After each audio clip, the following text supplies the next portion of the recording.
So the Lord made the Garden of Eden so beautiful, right? He makes man, he makes this river, and it goes 4 different ways in the garden. And then he took man and he put him right in the middle of that garden, right after it describes the beauty of these rivers. And so no doubt, as Adam and Eve are walking around looking at creation and the trees are so freshly planted, and they're like, God, this is beautiful. The trees are so beautiful. Oh, the animals, Eve, let's go name them one by one. They name them. They look up at the sun. God, it's so beautiful. Your creation is so beautiful. Let's go to the river and get refreshed. And as they see their image reflected back at them, Eve, we were made in the imago Dei. Me and you, we were made in the image of God. Oh, it's all so beautiful, but wow. Eve, our hands, look at how they move. Look at how our feet, we've been running around all day. Look at our eyes.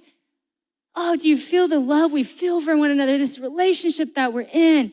Wow, I can't imagine that they said anything other than wow. It's so beautiful. It's so wonderful. It's so perfect. God, you're so good. God, thank you that you made us in your image and you put these rivers here so we get to see what we look like. Fast forward to a couple thousand years later, and there's a woman at the well and she sees her reflection. Why didn't she say, wow? Why didn't she say, I'm made in the imago Dei? Every day I come back to this well at noon and I see myself in the heat of the day unfiltered. And all I can think about is how unclean and impure and all the things and all the men and whatnot. But I just have to keep coming back because it's all I know to do. But yet one day as she's leaning over the well, because it says she's drawing her water, this seemingly weak man beside her says, can I have a drink? And it didn't matter if he seemed weak or not. He was a man. And he was speaking to her. And it's so much more than the fact that he just said, can I have a drink? Because if you were to drink of the cup of a Samaritan, you were unclean. So in this moment, as she's leaned over drawing water and a man says, can I have a drink of your cup? And she lifts her eyes and gazes into the eyes of a man who says, I'm willing to identify with you. I'm not scared of the fact that you're unclean. I don't care what other people have said about you. I came here for you.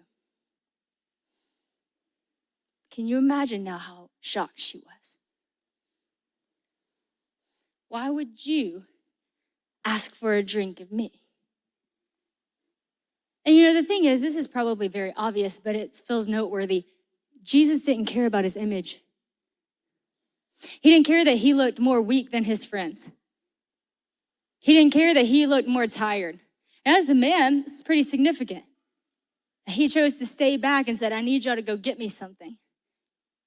He didn't care, didn't stop him. He didn't care that he was talking to a Samaritan, much less a woman, and he didn't even care to publicly take a sip from her jar. Why? Because he's God? But I just would like to remind you that you have the Spirit of God living inside of you. And man, if we could just be willing to go to those places like the Lord did. Just notice Jesus didn't care to make himself weak for her, to empty himself of his deity and sit with her. And let me remind you of John 3:16. He did that for you too. He made himself weak so that you could be strong in him. And we talked about this earlier, about the lie that woman believed and that she was deceived. So before then, you know how it says Adam and Eve were naked and they felt no shame? Of course they didn't feel shame. It was all perfect. It was all beautiful.